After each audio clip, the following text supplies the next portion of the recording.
নমস্কার বন্ধুরা, তাহলে আমি আবার একটা ভিডিও নিয়ে উপস্থিত হয়েছি। আজকের ভিডিওটা হচ্ছে আদার কাণ্ড।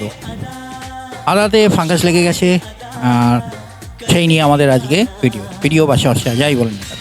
তা আপনারা এই ভিডিওটা প্রথম থেকে দেখতে থাকুন, শেষ পর্যন্ত আমার সঙ্গে থাকুন। এবং যারা নতুন দেখছেন তারা অবশ্যই চ্যানেলটাকে সাবস্ক্রাইব করবেন, এবং যারা পুরনো যারা দেখছেন তারা পারলে একটা লাইক করবেন, এবং এই ভিডিওটা কেমন লাগলো সে বিষয়টা কমেন্ট করবেন, এবং প্রয়োজনীয় কিছু পেয়েছেন কিনা সে বিষয়ে একটা কমেন্ট করবেন। সো যাই হোক, আমরা এই আদাটার পেছনে চলে যাই, আদাটাকে নিয়ে এগোই। সেটা হচ্ছে যে এই আদাটা অনেকদিন ধরে স্টে করেছিল। এখানে আমার একটা কথা বলার আছে, সেটা হচ্ছে যে আদা, রসুন, আলু, পেঁয়াজ, এই চারটে জিনিস আপনারা কখনো ফ্রিজে রাখবেন না। ফ্রিজে রাখলে কিন্তু এগুলো নষ্ট হয়ে যায়, কারণ এদের ভেতরে কিছু আহ, জিনিস থাকে, উপাদান থাকে, বিশেষ করে আদার ভেতরে এবং রসুনের ভেতরে কিছু এবং পেঁয়াজের ভেতরেও কিছু উপাদান থাকে। যে উপাদানগুলো আমাদের শরীরে খুব উপকারী উপাদান হিসেবে প্রয়োজন হয়। তো সেইগুলো নষ্ট হয়ে যাবে, এগুলো ফ্রিজে থাকলে এগুলো নষ্ট হয়ে যায়। এবং তারপরে ফ্রিজটা যদি বন্ধ হয়ে থাকে, আপনাদের কারেন্ট লোডশেডিংয়ের জন্য যদি বন্ধ হয়ে থাকে, তাহলে এটার মধ্যে একটা জলীয় পদার্থ মিশে যায়, ওয়াটার ওয়াটার মিশে ওয়াটার অ্যাকুমুলেশন হয়, এবং এটাতে ফাঙ্গাস লেগে যেতে পারে। সেই জন্য ফ্রিজের মধ্যে আদা কখনো রাখবেন না। আর আদা, রসুন, পেঁয়াজ যাই কেনেন না কেন, আলু, সবজি যাই কেনেন না কেন, মোটামুটি 4-5 দিনের মধ্যে এগুলোকে খেয়ে শেষ করে দেওয়ার চেষ্টা করবেন। বা ও না পারলেও মাঝে মাঝে নজর রাখবেন যে কী পরিস্থিতি হচ্ছে, সেগুলোকে নজর রাখবেন। এক জায়গা থেকে সরিয়ে জায়গাটাকে পরিষ্কার করে আবার রাখা, এইগুলো করবেন।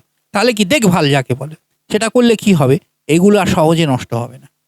তা চলুন আমরা তাহলে দেখি আদাটার কী পরিস্থিতি হয়ে রয়েছে।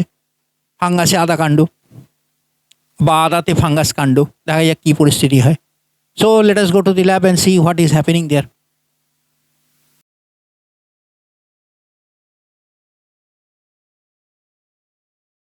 নমস্কার বন্ধুরা, তাহলে আমরা এসে গেছি ল্যাবে। এই সেই আমাদের ফাঙ্গাস আক্রান্ত আদা, যেটা হয়ে গেছে একেবারে কাদা। তা এটা আমরা এখন একটু রিসেকশন করে নেবো। রিসেকশন করার মতন পরিস্থিতিতে বিশেষ নেই, তো যাই হোক যেটুকু আমরা আছে একটুখানি আমরা রিসেকশন করে নেবো।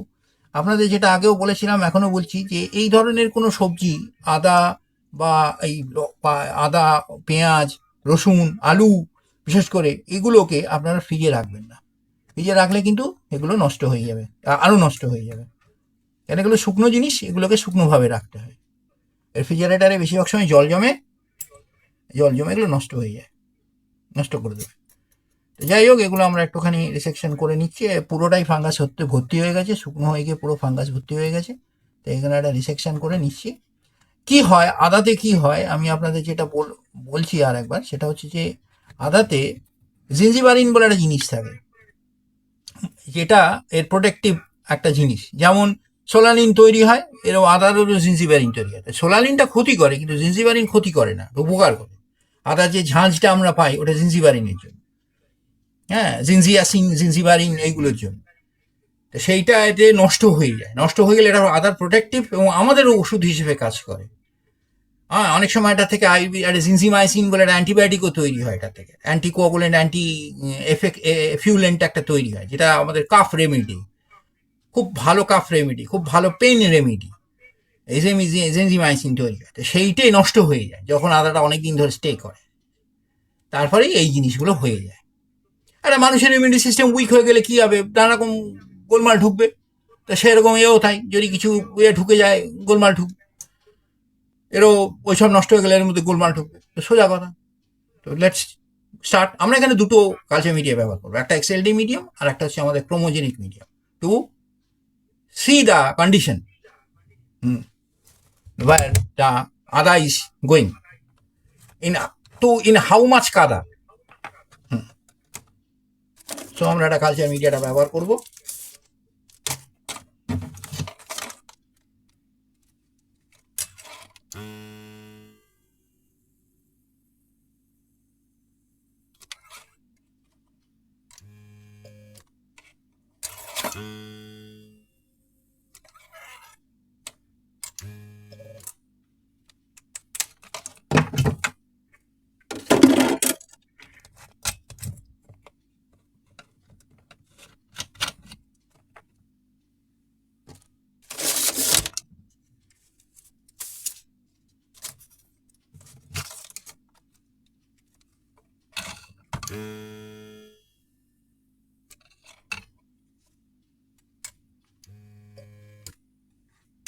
We are ready for 5।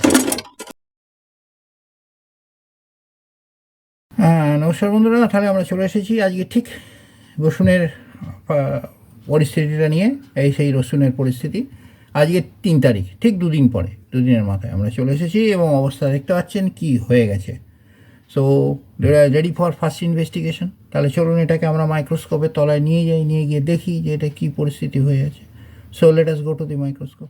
যে আমাদের সামনে আলার যে ফাঙ্গাস এটা চলে এসেছে, এটা দেখতে পাওয়া যাচ্ছে ফিউসেরিয়াম ফাঙ্গাস। স্টিকের মতন লম্বা লম্বা লাঠির মতন যেগুলো, ওগুলো ফিউসেরিয়ামের ওই কনিডিয়াগুলো দেখতে পাওয়া যাচ্ছে। সো এর মধ্যে মাইক্রোস্পোর ভর্তি হয়ে রয়েছে এবং এগুলো আবার সেই কনিডিয়ার আর একটা কলোনি দেখতে পাওয়া যাচ্ছে এবং এটা ফিউসেরিয়ামের কলোনি এবং বিভৎস বড় ফাঙ্গাস। এটা খুবই মারাত্মক ফাঙ্গাস এবং এগুলো সাধারণত অনেক দিন ধরে স্টে করা জিনিসের মধ্যে এই ফাঙ্গাসগুলো দেখতে পাওয়া যায়। বিশাল মোল্ড আছে, প্রচুর মোল্ড আছে, এগুলো সব ফিউসেরিয়ামের স্টিকগুলো এবং তার মধ্যে যে অ্যাস্কিগুলো এবং মাইক্রোস্পোরগুলো সমস্ত দেখতে পাওয়া যাচ্ছে। এই বিভৎস ফাঙ্গাস এটার বলার কিছু নেই, প্রচুর মাইক্রোটক্সিন হয়তো পাওয়া যাবে। সো এরকম পরিস্থিতি হলে বারবার অনুরোধ যে এই ধরনের জিনিসগুলোকে আপনারা খাওয়ার চেষ্টা করবেন না, এগুলোকে খেলে দেবেন। এগুলো ব্ল্যাক ফাঙ্গাসের নামান্তর, প্রায় ব্ল্যাক ফাঙ্গাসের সমান সমান শক্তিশালী এগুলো। এগুলো শরীরের মধ্যে ঢুকে গেলে একবারে নষ্ট করে দেবে, আদার গুণের মধ্যে নেই।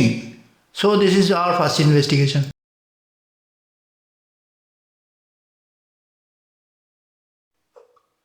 ওই যে আমাদের সামনে ফিউসেরিয়ামের ফ্লোরোসেন্স মেশিন চলে এসে ফিউসেরিয়াম মোল্ড দেখতে পাওয়া যাচ্ছে। অসম্ভব বাজে ফাঙ্গাস এটা আর কিছু বলার নেই। ওদের পুরো ফিউসেরিয়ামের হাইফেগুলো দেখতে পাওয়া যাচ্ছে না, এখানে পুরো মোল্ড ফরমেশনটা দেখতে পাওয়া যাচ্ছে। এটা বিচ্ছিরি অবস্থা একবারে ফিউসেরিয়ামের, এখানে কিছু বলার কিছু নেই। প্রচুর মাইক্রোটক্সিন থাকবে, এটা অস্বাভাবিক। এবং এর মধ্যে সার্কোস্পোরাও থাকতে পারে, কারণ সার্কোস্পোরা ওই ফিউসেরিয়ামের রিলেটেড জিনিস এগুলো। সো এর ফিউসেরিয়ামই আছে ম্যাক্সিমাম। এটা ফিউসেরিয়ামে যে এগুলো সেগুলো মোল্ড হয়ে গেছে, একদম এত বেশি প্যাচ হয়ে গেছে যে প্যাচের মতন এসে গেছে। এখানে প্রচুর মাইক্রোটক্সিন আছে, এটা বোঝাই যাচ্ছে। সো মোটামুটি এই হচ্ছে আমাদের ফিউসেরিয়ামের ফ্লোরোসেন্স ইমেজ। আর চারপাশটা একটু দেখার চেষ্টা করা হচ্ছে যে আর কী আছে। সো মোটামুটি এটাই মূল ফরমেশন, এটাই আমাদের ফিউসেরিয়ামের ফ্লোরোসেন্স ইমেজিং, ফ্লোরোসেন্স ইনভেস্টিগেশন।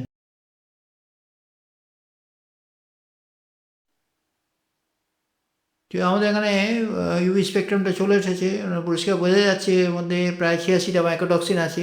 এতদিন পর্যন্ত আমি আপনাদের স্পেকট্রামের বাঁ দিকের কথা বলে এসেছি, আজকে ডান দিকটা দেখাচ্ছি। পেরিলিন কুইননগুলো সব ডান দিকেই রয়েছে। 2টো পেরিলিন কুইনন পাওয়া গেছে, তার সঙ্গে ফিউসেরিক অ্যাসিড, 3টে মানে একবারে সিগনেচার মাইক্রোটক্সিন ফিউসেরিয়ামের। এবং এগুলো সাধারণত এতই বিষাক্ত পদার্থ যেগুলো আমাদের চোখ নষ্ট করে দিতে পারে।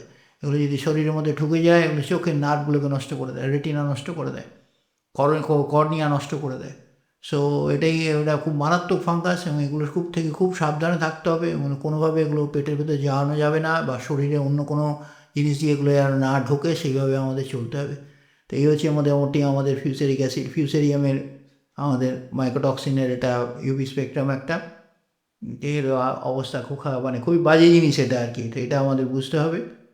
So this is all about the জিঞ্জারের অ্যানালিসিস করে ভিডিওটাই পর্যন্ত।